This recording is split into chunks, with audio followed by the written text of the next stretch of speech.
Équipe, on se retrouve pour une nouvelle recette de crêpes. Eh ben j'ai pas cours, je suis un gros chômeur le vendredi, donc là on va se faire une petite recette de crêpes lounettes, une recette de guignol comme on dit chez moi.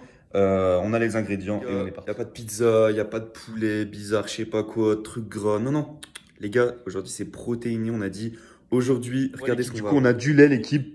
On a de l'huile pour pas trop que ça colle, pas trop que ce soit non plus trop ferme. On a déjà mis les œufs, on n'a pas le temps. 2 œufs, tu connais, normalement c'est qu'un, mais vas-y tranquille pour la protéine.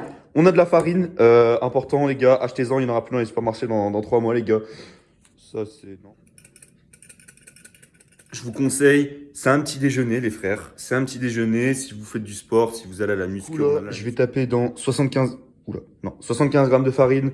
Donc avec les 2 œufs, je vais rajouter une cuillère à café d'huile, une cuillère à café de sucre, je sais plus où je l'ai mis, et ensuite voici aussi 25 centilitres de lait, très très important les gars, le lait. Attention à pas trop en boire les gars, c'est pas très très bon pour la santé, mais il y a quand même pas mal de protéines, il y a quand même pas mal de bonnes choses dans le lait les gars. Donc n'hésitez pas, surtout mettez bien 25 centilitres de lait pour cette recette.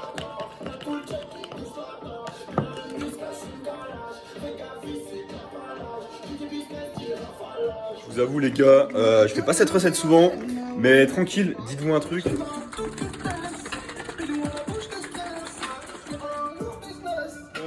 Je le fais au shaker, je sais pas comment ça... Au doseur, pardon, au doseur. Je ne sais pas comment ça marche. Je n'ai jamais fait de crêpes de ma vie. Est-ce que c'est bon pour vous? Donc là, on va tout simplement prendre une petite louche dans le shaker. Jusque-là, rien d'anormal. Je vous apprends pas à faire des crêpes, attention. Hop, oh là là. Putain, j'ai envie de mourir. Attends, je vais baisser la... J'ai envie de crever, mais j'ai fait du vomi, sérieusement. Bon, c'est pas grave, on va essayer d'arranger ça. Je sais pas comment je vais faire. Rajouter de la farine, vraiment, je sais pas ce que ça va donner, les gars, vraiment. J'ai jamais fait de crêpes de ma vie, là. Première fois que j'en fais, c'est du vomi, ça a l'air dégueulasse.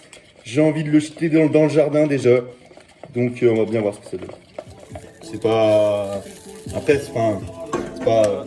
Il faut prendre conscience que c'est pas parce que ça a une sale gueule que ça va pas forcément être mauvais ou juste mauvais pour la santé, mauvais au goût, je sais pas trop quoi.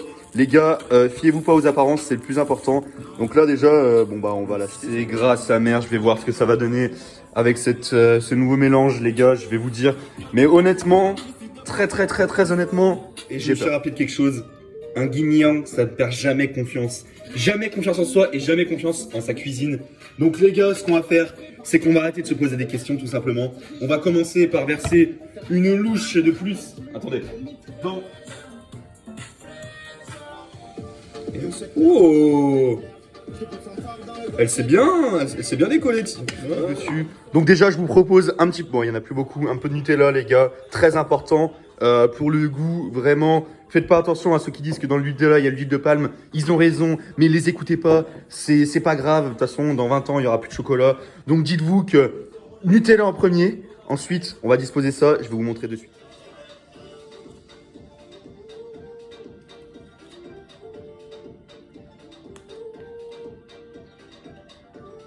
Donc là, on a notre crêpe de guignas au chocolat, mais il manque un truc. Les gars, je vous ai dit, c'est protéiné, c'est le petit déjeuner, il faut des forces, mais on n'abuse pas trop sur tout ce qui est sucre, sur tout ce qui est gras.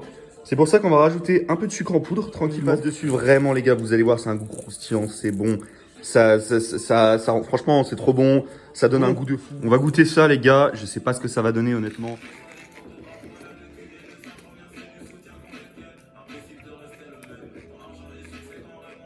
Je suis celui qui a fait la recette la pire de toutes. La pire. J'ai encore le chocolat là.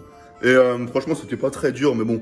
Le tout, c'est de mettre les bons ingrédients parce que, comme on dit, un guignol, sachant cuisiner sans sa guigne, est un bon guignol.